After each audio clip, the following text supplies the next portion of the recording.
I'm scared every day.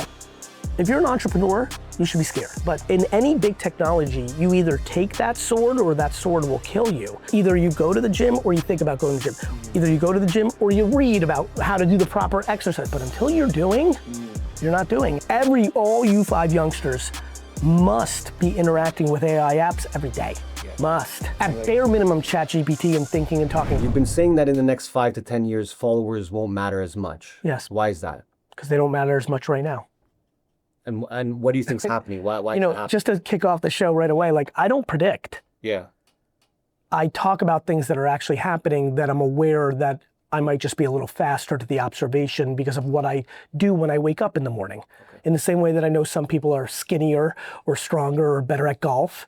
When I wake up in the morning, as I did this morning at 4:30 a.m., which is unusual. I actually believe in 7 hours of sleep, but I was in Oklahoma City for game 1.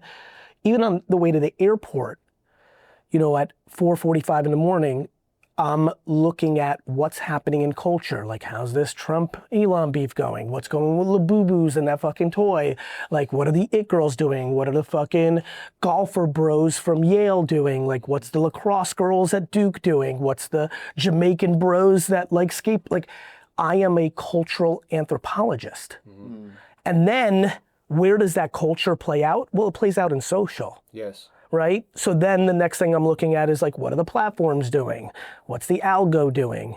You know, is there a new feature? What's happening with live? Why is this happening? Why is this happening? Why is this happening? Why is this person popping off? Why is this person declining? So that all leads to when I started saying like followers don't matter as much, that started happening 3 years ago. That happened when I was yelling about TikTok in 2017. That's why I was yelling about TikTok in some reason of 2017 and 18, which was, I knew that a lot of tension was gonna go there and that was good for all of you. Like, oh, you missed Instagram, you missed fucking Facebook and Twitter. Well, here's your chance.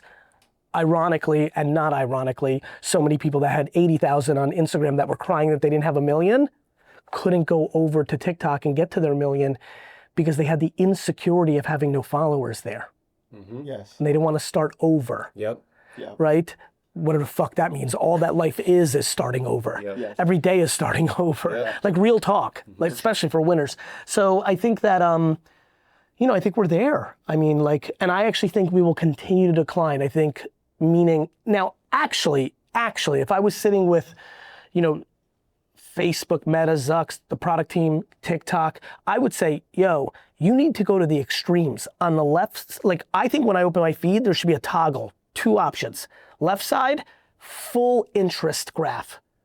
Just give me nothing, which is where some of the platforms are heading. Just give me nothing but at this moment, I give a fuck about trading cards and comic books because of VeeFriends, the Knicks, the Jets training camp starting, wine. Like give me the 80s nostalgia, give me my shit. And then on the right, let me have 150 followers that I can have, but I want to see every fucking post from them. Okay. You like that? Yeah. Like that's what I would do if I like ran TikTok or Instagram or Twitter right now. That would kill. And I actually think there's no outcome that doesn't become possible because I think it's pendulum swings. We only got content in 2008, 9, 10, 11, 12 from who we followed. Now we're starting to get to a place that I think it's gonna keep going where you're just getting shit from whatever's popping to you. Yes. And I think for all of us, even when I said it, I could feel you two and the other 3 dudes in the room, everyone's like, yeah, that'd be fresh. Because I'm pissed that every day I get 50 comments in my feed that say, yo, GaryVee, where you been? Like, fuck, man, this is awesome, fuck. You know, like, so like, and I feel that way about people I follow. So anyway, that's why I say it, bro, because it's already real. Yeah, you've been calling it interest media. Yeah, I think that's where we're at. Yeah. You know, social media was like your social graph, the people in your social circle. That's where this came from. I think we're fully in interest media now. When I open my app, I get stuff I'm into of the moment. And the second I start to deviate and get into something else, that shit starts to show up. Yeah. Okay. The AI is getting that strong. Yep. Very strong. Okay, I want to ask you this. This is a little more personal to us. Okay, so we were just telling Zach off camera. He's been seeing it. We recently launched this thing on our social media where we're giving away $1,000 every single week. And what we do is we pick a random location all around the greater Toronto area. That's where we're from. We really niched into there.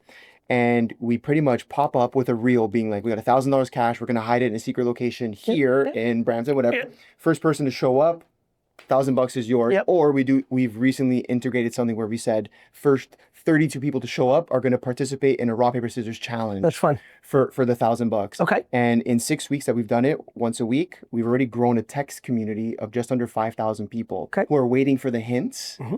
And obviously these. What app are you using? Community or something else? Just MailChimp right now. MailChimp, got basic. it. Yep. And so I want to actually show you one if you want to pull it up. Okay. And I just want your opinion on like we've obviously we run the podcast, we do some other content series, and then we've really dialed in on this, and it's just been super viral. We've been getting like more corporate sponsorships, like sports teams wanting us to like do their halftime show, things like that, right? So we just want to. I want to know what you think about it and like what the future of it could be. $1,000 cash. We're gonna hide it in a secret location in Toronto. Let me show you where we put it.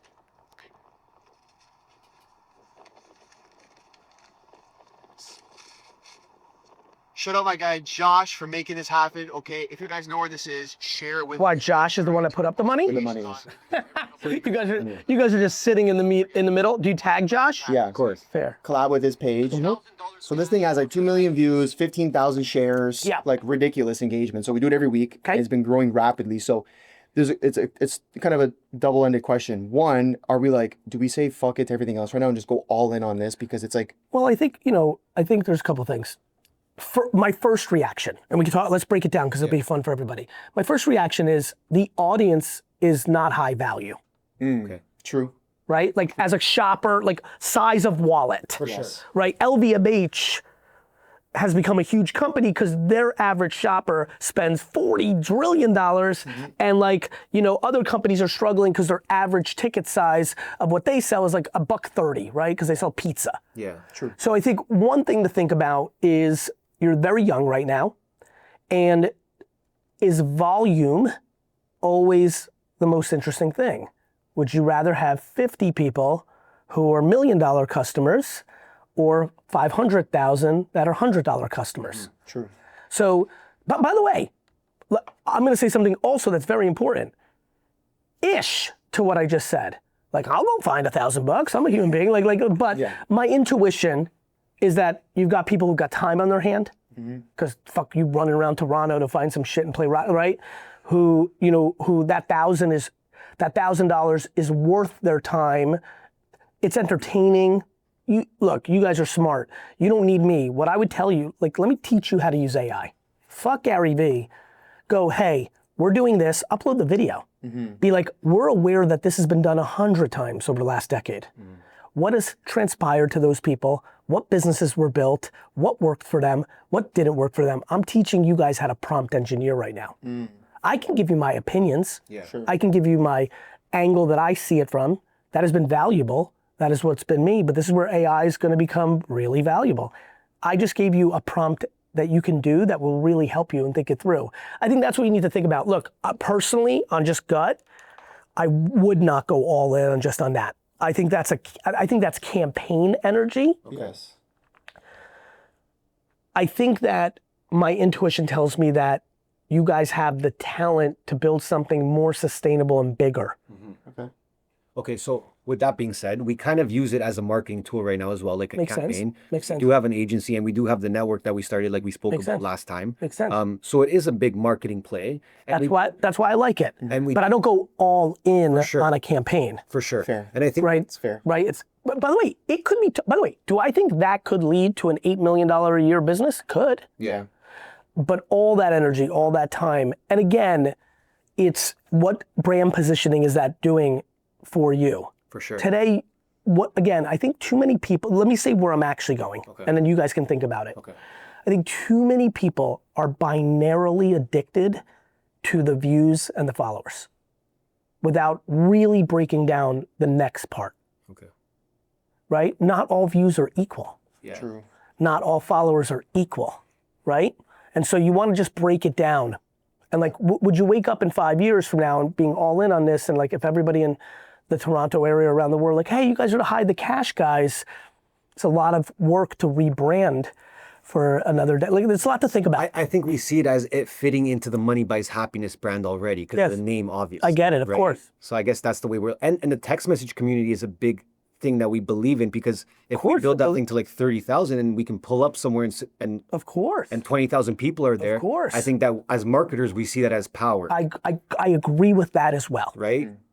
I just don't think you need to go all in as like, this is our business. I think you'll be able to achieve all those things as you're doing now in parallel while you do other things. Yeah. Okay.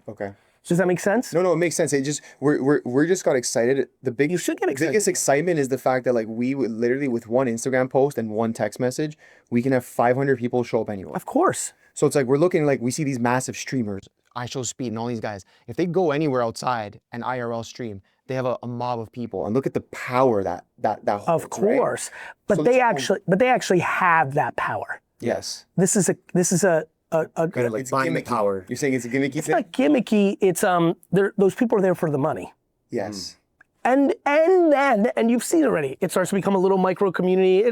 Yes. But it's, when I Show Speed shows up in the middle of Brazil, like they're all there for speed. Correct. It's true. So keep that in mind. Just find a way maybe to bridge that gap. Yeah, and like find a way to bring more value.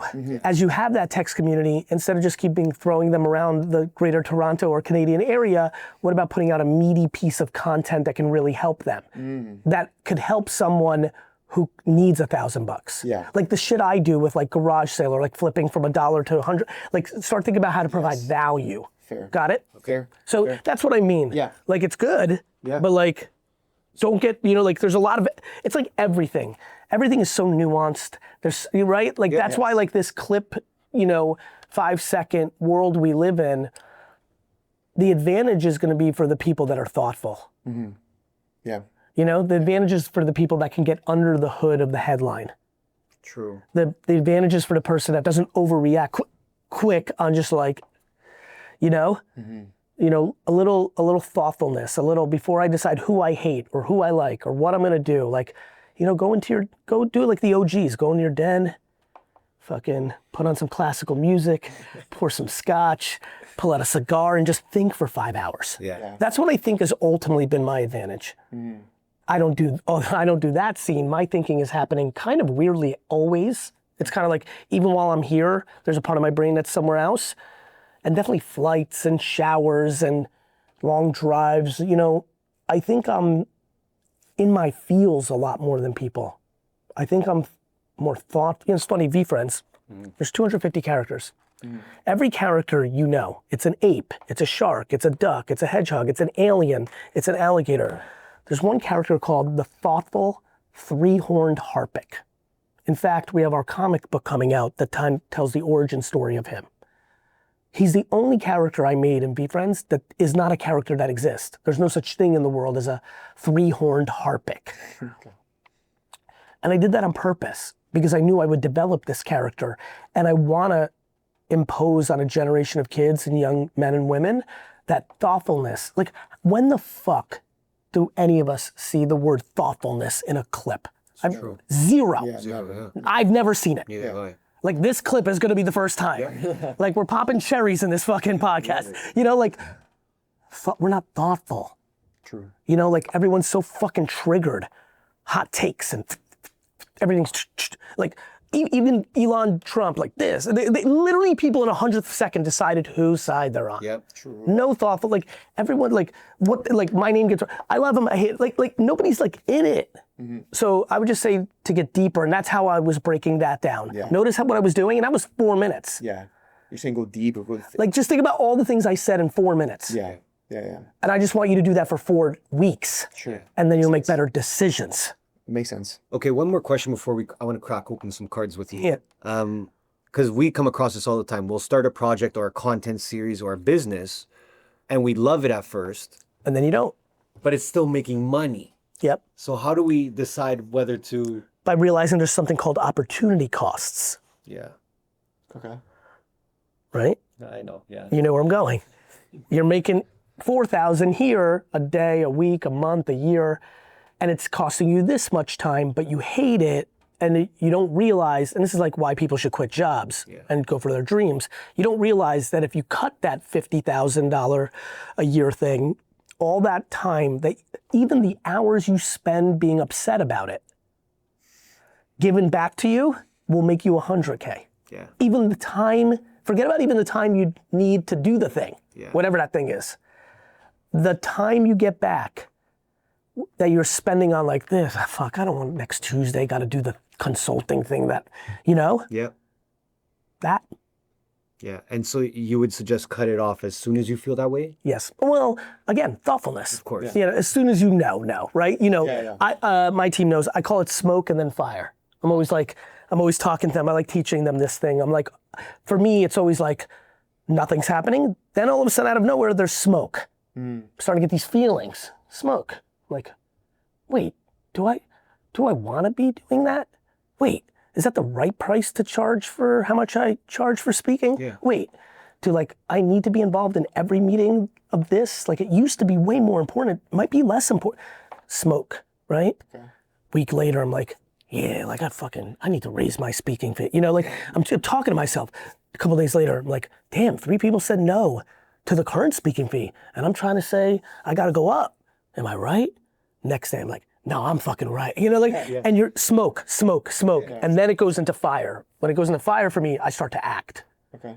In the stories I'm telling right now, I'd be like, yo, Zach Nadler, who runs Vayner Speakers, I'm like, I'm up. Put another 50K on it. I don't want to really be speaking. I'm in my fucking VFriends bag, right? And so I'm up. Yeah. And I start to act. The fire starts to cook. So, you know, sometimes that shit takes 3 days, that whole process. Sometimes that shit takes 4 months. Sometimes that shit takes 4 years. Yeah. Smoke, fire. So like, you just want to keep checking yourself. Of course. You know? Self-awareness, a lot of self-awareness. Yeah. Always. And then what you'll, how old are you? I'm 29. 31. Like, you'll see, like, at 39 and 41, here are the secrets. One, you're gonna feel exactly the same.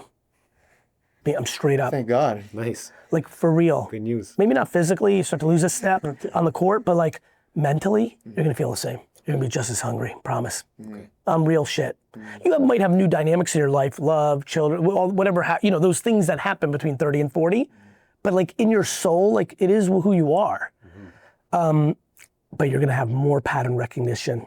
You're gonna know yourself better. Like these gray hairs that come with real value.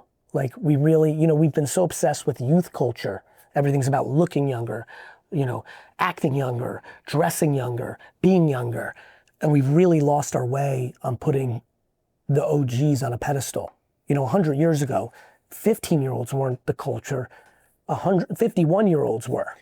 You know, like, you know, when you come from immigrant DNA, like we put those fucking OGs on a pedestal. Yeah. But we've lost that. We now make fun of 80-year-olds because they don't know how to use TikTok. Meanwhile, those motherfuckers know how to live. They know what life is.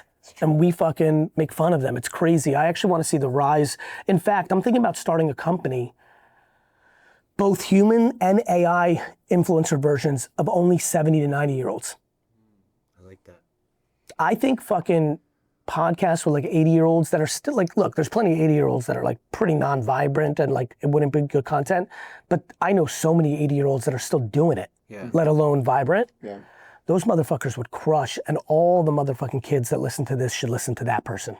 True. Not do what they say, but just hear wisdom. Perspective too, yeah. That's what ended up happening with me. Because I had like a 10-year head start on this whole game, I became that person. I became worth listening to because people are like, damn, Gary was there in the MySpace, fucking Facebook, Twitter. Like, you know, it became, and, you know, as I continued to stack things that made sense. Trust built. Right. Yeah. And so, like, you know, so. How do you balance building something you genuinely love with making sure you're not leaving money on the table? Selling out. Well, I don't know if it's selling out. I actually think it's selling in, what you're saying, right? Okay. Selling out's the reverse. At least the slang cultural term that we've all used, right? Yeah. I think selling out is like if I decided to just become a fucking Wall Street executive. Because that would be me maxing out money. Yes. I think to your question, how do you do it? By knowing going in, and this is my life.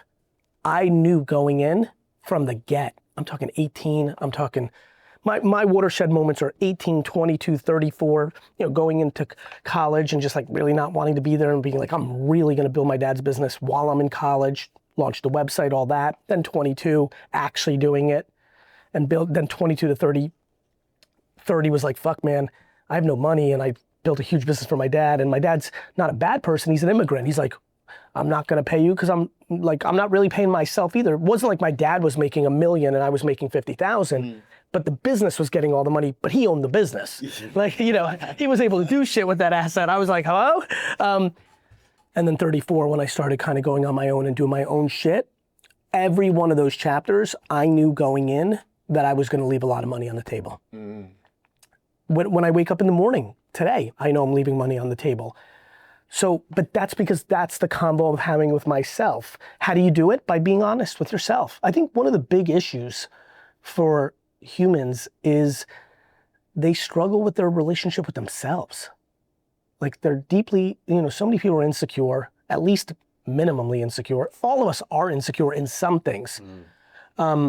And I think we're delusional, and I think we sell ourselves bullshit because we're selling other people bullshit and we start to believe it. And like, so I think for anybody who wants to go into passion, you know, there's millions of people who've done this. There's millions of people who've decided to be public servants. True. Who know they have some money-making talent, who decided they're gonna serve God or serve children as a teacher or serve the local community as a cop, who are leaving money on the table. But it makes them tick. Listen, I understand those people heavy. I'm a little weird because I make a lot of money anyway, but fuck man, I leave a lot of money on the table. In a real way, you know? And I'm not even talking about like not compromising by doing like a $5 million deal for like a cannabis on Mars company. I'm talking about like, oh, I could do a private equity firm, or I could be a hedge fund manager, or I could, you know, be a VC full time, or I could just raise capital all the time, or you know what I mean? Yeah.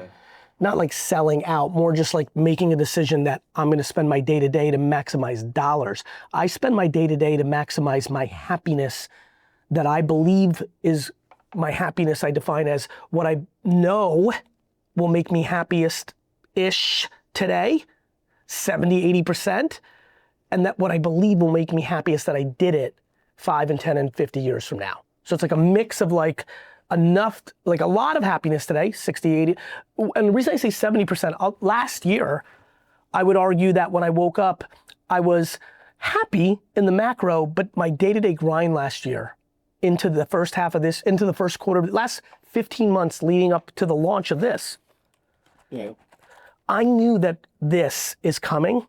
I know VFriends is coming, but I also know that VaynerX is a fucking $320, $50 million business that I've got to get proper and put the pieces in place. And like, so last year, you talk to Zach and Mike, you ask them like, what did Gary do last year? They're like, he was in that office in the corner from 9 to fucking 9 every day.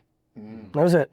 And by the way, that's why I wasn't on a lot of podcasts. Like if you look last year, almost all my content, like for the hardest core GaryVee fans, most of my content last year was refurbished from prior times. That's why I've been popping off a little bit more in the last month, because I'm back. You know, I'm back. Feels like that. And I'm really coming back post Labor Day. Like really coming back. So I think 2026 is gonna be a year of GaryVee. 2024 was the year of Gary Vaynerchuk, the operator, the businessman. And so it ebbs and flows. And like when I'm more creative, when I'm more chopping up with you guys, look at even the goosebumps. When I'm being more creative, I'm happier, but I have the resilience and the understanding and the lack of entitlement and the fucking grit and the fucking patience and all the shit I talk about to have had to have these last 18 months because that's what I fucking signed up for. I'm comfortable sleeping in the bed that I fucking built. Right? People go out and fucking have a child with 2 different people and then, you know, don't marry either of them and they're 25 and like, I have some fucking character homie friends. Like not all my friends are bougie. I grew up fucking kind of a certain way. And then like my boys are like, yo, this is fucked up. I can't chase my dreams. I'm like, bro, you fucked a bunch of girls and created a bunch of babies. You have responsibilities. You didn't have to do that shit. Sleep in the fucking bed you made. People fucking complain about shit that they created. It's facts. People complain about shit they created and then start looking for who to blame. The government, their dad. You know, if my dad didn't fuck girls, I like, you know, like as if every son follows the exact path of every dad. Not true. Yes. So what, of course, you share DNA, you see what you see, but like, this is the shit I think about. The self-awareness aspect of it. And the accountability. Yeah. Right? To your point, it starts with self-awareness. If you're not aware, if like you can't see that you're fucked up, you're in trouble. Yeah. Once you understand that, and you'll see it over time, everybody eventually sees it. Are you ready to like own it? Or do you believe you can trick everyone into not seeing that you are that?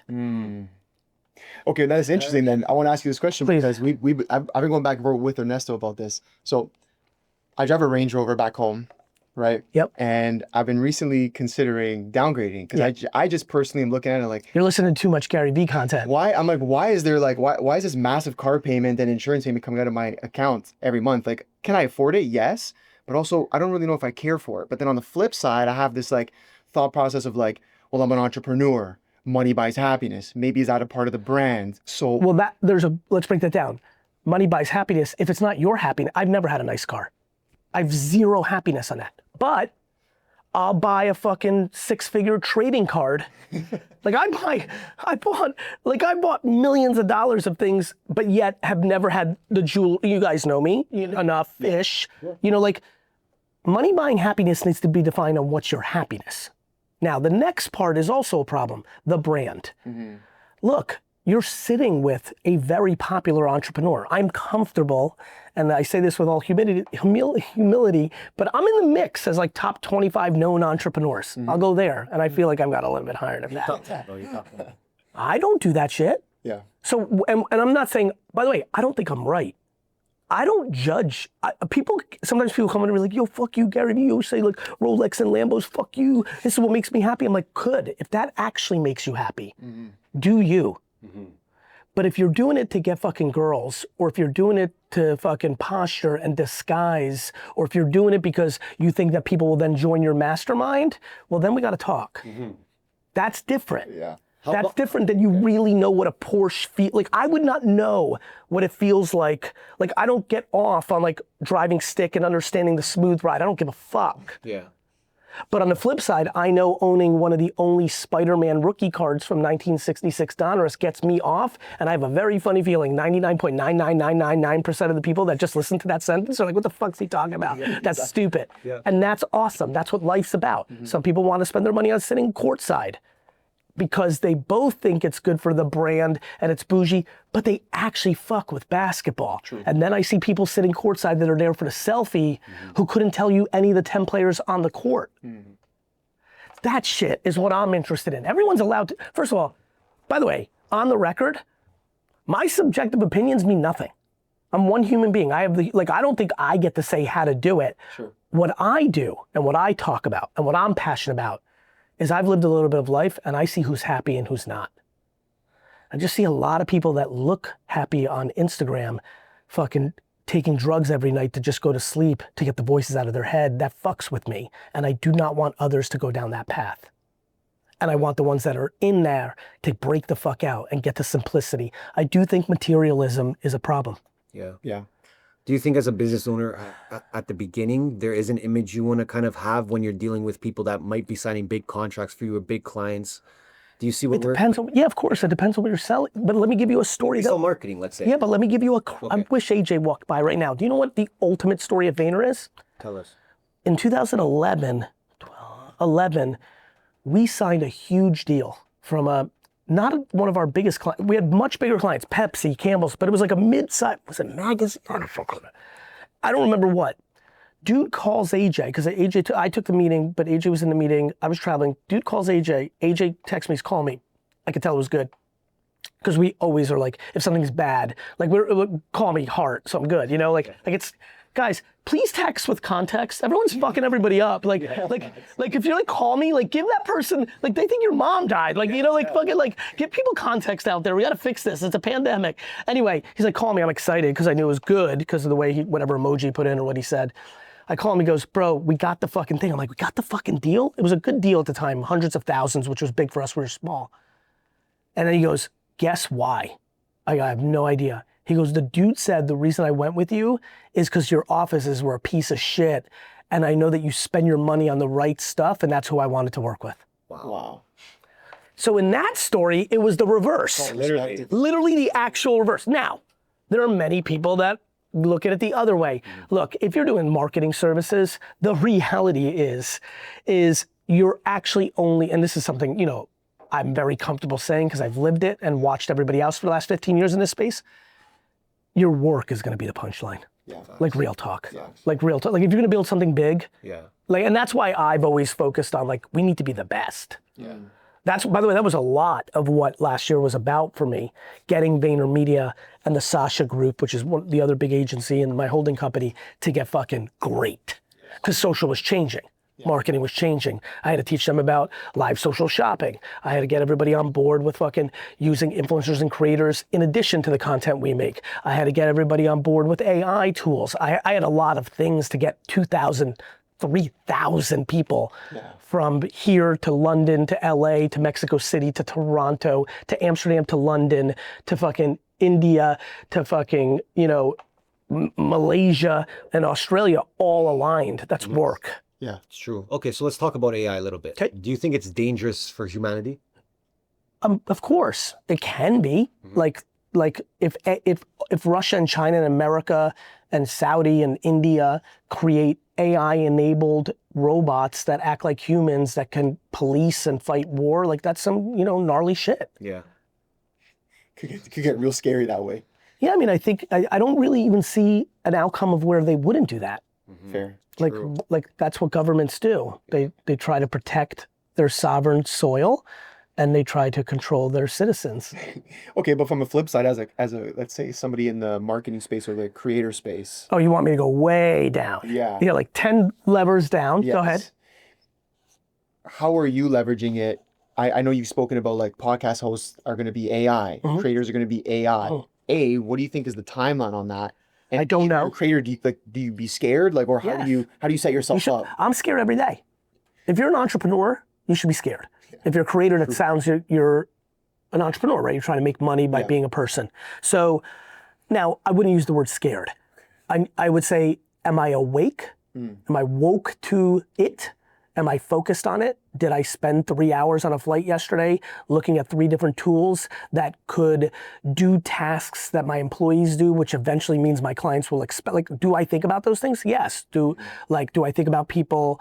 Do I think about, you know, understanding how to police and maintain my intellectual property and my copyright? Yes. I mean, you think about these things, but yeah, like, I mean, look, in any big technology, you either take that sword or that sword will kill you. So what I would say to you guys is you could be like, fuck, just as we were fucking getting going, this shit came along, motherfucker. Or you could be like, we're gonna keep building our brand, which is always gonna matter, and doing this, while over here, we're gonna create a podcast with 2 girls that talk about fashion. You're allowed to do that. True. You're allowed. True. It's good. So, right, you could take the sword and be the one that wins. Yes.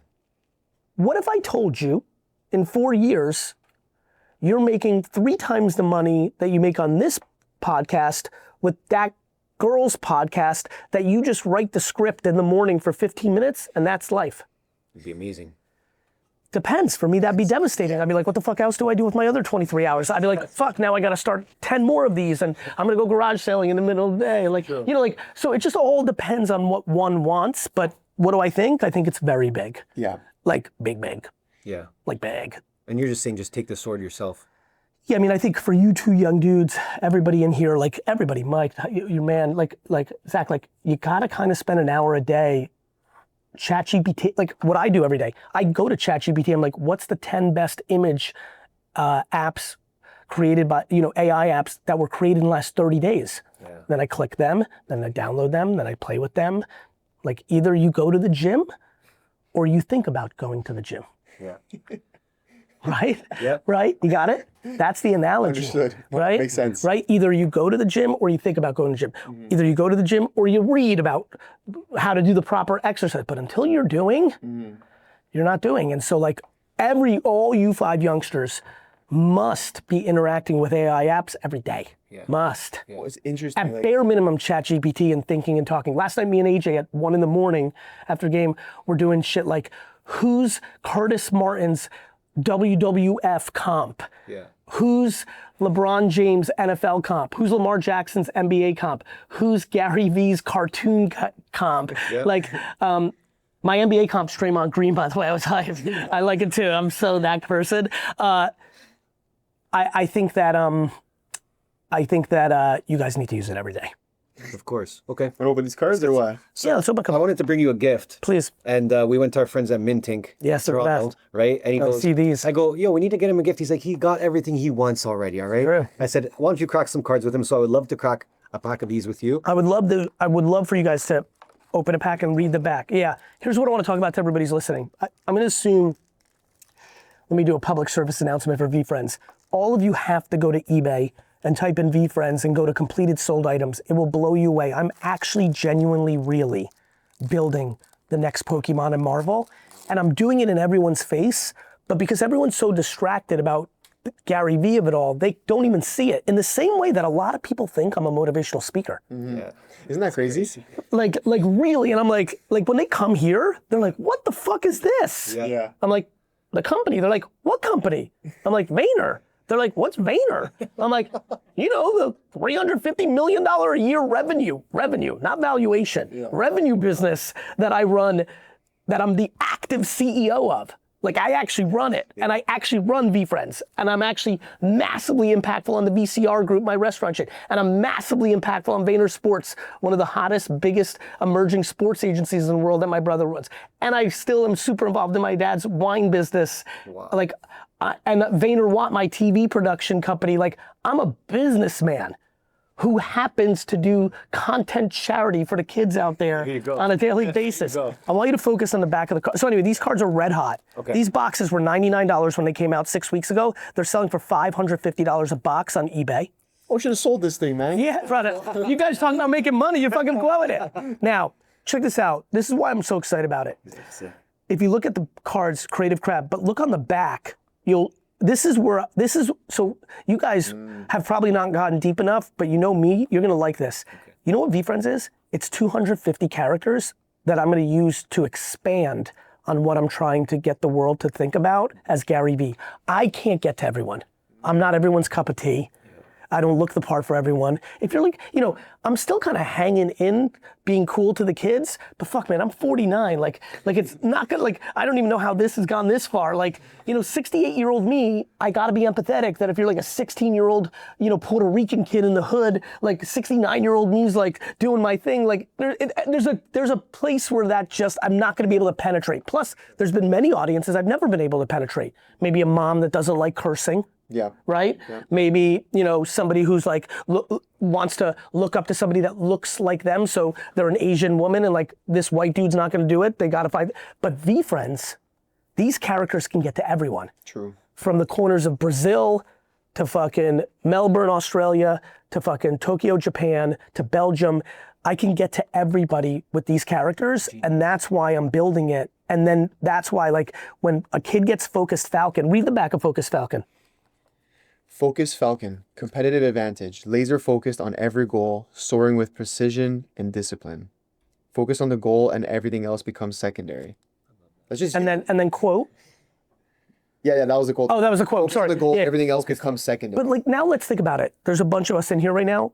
9-year-old us reading that shit gets interesting. Yeah, sure. What about a parent who's trying to get their kid to focus a little more, and now they have something that looks cool as fuck to them, Yes. and they're like, all right, mom, I'll fucking focus. Yeah. So This is the most selfish and selfless business venture of my career. It is selfish because use ChatGPT. Yeah. Use it right now. I want you to do something. Okay. Type in, how much is Pokemon worth? Oh, this is scary. Scary numbers. How much is Pokemon worth? Enter. Let me see here. Okay, we're searching the web. Oh, okay. Oh, sorry, this is... No worries. Hold on. Which cards did you get? I got Creative Crab, I got which is Mature Mule, love it. right? I got the Capable Caterpillar. Love. Tough to beat a worm from the dirt. Uh-huh. That's sick. That's my Hey, guy. this is a scary number. You ready Say for it. this? I want everybody here. How much is Pokemon worth? As of 2025, Pokemon is the highest grossing media franchise in the world, with an estimated lifetime revenue exceeding $150 billion. It's a big number. So this is the most selfish thing. I'm trying to build the next Pokemon. Even if I get halfway home, Sure. I have a $75 billion entity, but it's also the most selfless. Like, I'm gonna do it, and I'm trying to build this for me and my family, and like, we're all loud. But the fact that what I'm selling Yeah. has the potential to have a substantial positive impact on modern parenting, on mental health, on the mindset of a generation, that fucking gets me going. Because as these comics and cartoons and movies develop, and I start teaching people about decisive duck, like, do you know 90% of my questions are like people just asking me for permission to validate them to make a decision? Yeah. Because they're scared. So no shit, decisive duck has upside. Yeah. You know what I mean? But you found a beautiful balance. Yeah, because I believe that we're allowed. I believe that everyone's allowed to. I hate when people demonize people that are trying to make money and be entrepreneurs. Yeah. Especially for us men, like, we are built, wired to provide for our families. We used to go out and fucking hunt and kill a wolf and bring back the meat. And today, financial is one of those things. Yeah. Like, I don't know, like, that's all I've ever known is to help my family, like, with my capabilities. You're allowed.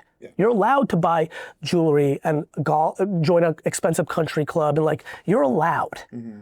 But for me, at least, I don't judge others who don't want to give back to society. I really don't. Yeah. Honestly, I just don't have a lot of judgment in me. I don't give a fuck enough, to be honest, and I'm too empathetic. It's actually the extremes. Yeah, it's crazy. I don't give a fuck enough, because what does somebody else's life have to do with me? True. But I also have empathy. Like, just because you made money, I don't know you. You might be secretly paying for your sister's care because she was born completely non-functional, and nobody on earth knows that you have a sister who's been in a facility your whole life, right? And you pay for it. And so what? I'm gonna judge you that you didn't donate at this charity event even though I know you have some money? What if I don't know that you're paying $150,000 a year to give full care to your sister that you've never had the emotional strength to communicate about? I have that level of compassion and empathy that so few people have. And I don't say that braggadocious. I say that as thank you, Mom, for giving me that DNA and then being the parent that she not only gave me the seed, she fucking watered it.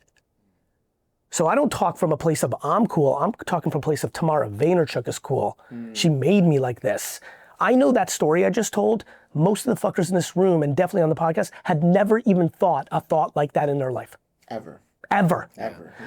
That to me is empathy, elephant. That to me is compassionate, catfish. That is what I'm gonna teach, because that makes your life better.